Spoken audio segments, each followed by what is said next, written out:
Ahoy neighborinos, it's Lydia here from the Simpsons Theory. The Simpsons has been going on for over 3 decades, making it the longest running primetime scripted series ever. Woohoo! However, you may be surprised to know that The Simpsons actually almost ended in 2011. They even made a specific episode that was intended to be the last. No! So, why did the show almost end? And how were the makers gonna end it?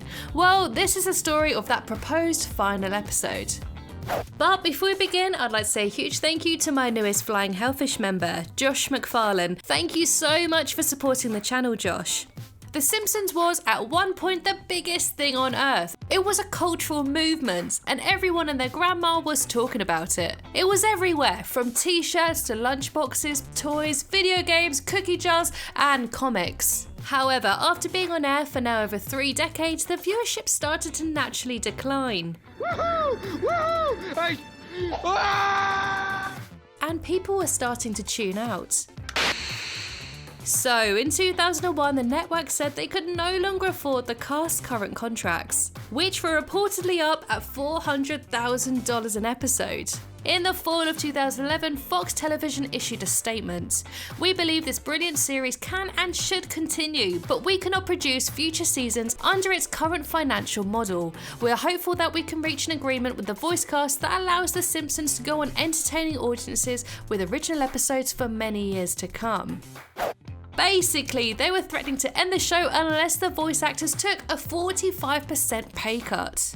And the cast who have been voicing the iconic characters for decades now weren't ready to say goodbye to the show. Nancy Cartwright, who voices Bart Simpson, was asked about her desire to carry on with the show, and she said, "Absolutely, and I want to keep doing it until I'm 86. Long live The Simpsons." So therefore, the cast were willing to cut their salaries drastically in exchange for a cut in the show's profits. The Daily Beast, quoting an unnamed insider, said that the cast had tried and unsuccessfully negotiated a 30% pay cut in return for a small portion of the show's profits. And Harry Shearer, longtime voice actor of Principal Skinner, Flanders, Mr. Burns, among many, many more, spoke out on the contract negotiation stalemate. He said, "I'm willing to let them cut my salary, not just 45%, but more than 70%, down to half of what they said they'll be willing to pay us. All I would ask for in return is that I be allowed a small share of the eventual profits." But the people at Fox balked at this offer and were unwilling to budge. So, with both the network and the cast at a standstill, the future of The Simpsons looked very, very grim. And according to an insider at the time, Fox were even considering replacing the voiceover artists with sound-alikes. Homer Simpson doesn't say bow, he says dough.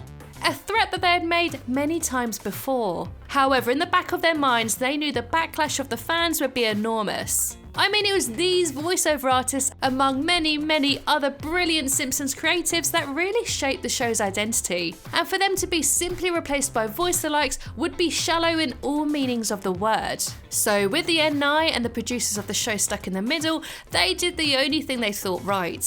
And that was to write a final episode, in the likelihood that an agreement couldn't be reached. So they came up with a Christmas-themed episode, Holidays of Future Past, which was intended to be the swan song of the show. The episode takes place 30 years into the future and explores the life of the older Simpsons family. The episode opens with the Simpsons taking their annual Christmas card photo, before transitioning to a photo montage of the family aging throughout the years. Until we cut to 30 years later. Lisa now has a daughter and is married to Milhouse, Maggie is a famous rock star who is due to give birth, and Bart is a deadbeat dad with 2 kids. But what's new? It seems that in all of these Simpsons future episodes, Bart is always portrayed as a bit of a loser. This is a really character-focused episode, delving into the interpersonal relationships of each member of the family. And although everyone has aged and their personalities have evolved, it felt like a very natural progression. There are many genuine heartfelt moments throughout this episode. There is a tender scene where Bart and Lisa are drinking in the treehouse, and Lisa confides in her brother about her insecurities of motherhood, and Bart tells her, "You're the person I always wanted to be." And although both are living very different lives, with Lisa married and living in a nice house and Bart is living at his old school, seeing them bond over their failures of being parents was a very tender and sweet moment. Switching back to the parents, Homer has given up drinking and now a doting grandfather, having learnt from his mistakes as being a father himself. He looks after his grandchildren with no complaint and happily spends time with them. And while Bart is stuck inside his own head, failing to understand how to connect with his kids, Homer is inadvertently showing him, purely by spending time with them and doing natural, normal activities like going to the park. Who wants to go to the park and ride the merry-go-nowhere? I do! Which is a far cry from Bart's own childhood. In Homer's bid to help Bart's fractured relationship with his kids, he takes them to see Grandpa, who is frozen. And after defrosting him, Grandpa goes on a tirade about how bad of a son Homer was. Homer explains that all fathers aren't the greatest, but as you grow older, you appreciate them more. I know he loves you, so you ought to give him a chance. With Bart later explaining that he will try to be a better parent to the boys. Homer and Grandpa even make amends in the end. On a separate note, I wonder if these Cyronic tubes are the same make as the ones that froze Fry in Futurama. Also, during the episode, Lisa is trying to figure out how to reach her daughter, who would rather spend her time online, which is something that I think most parents have to deal with at some point. I know mine did.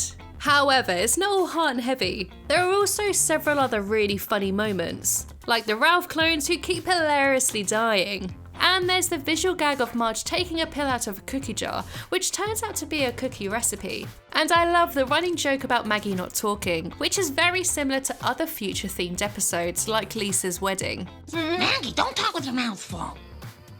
Also, in the same episode, someone remarks how beautiful her singing voice is, until she's interrupted. And in Holidays of Future Past, she is now a famous singer, which is a great bit of continuity.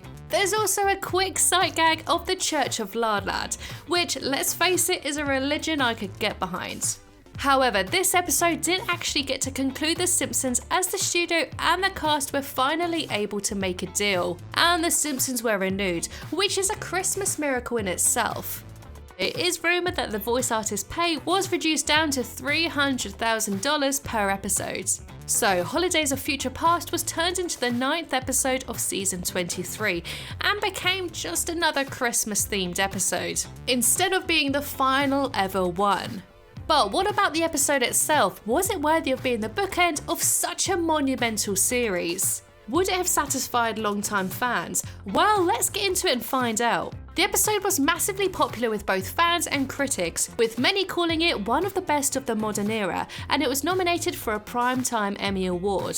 Although the future Simpsons episodes are usually considered non-canon, the producers have gone out of their way to fit this episode into the continuity of the 2001 episode Futurama, where Bart first meets Gender, his eventual ex-wife and the future mother of his 2 children, Jiff and Skippy. Holidays of Future Past also spawned a sequel entitled Days of Future Future, where Gender and his boys make a return, and Lisa is still married to Milhouse, who is now a zombie. So, unlike other future Simpsons episodes like Lisa's wedding and Bart the Future, you could consider this trilogy to be a legitimate feature of the Simpsons family.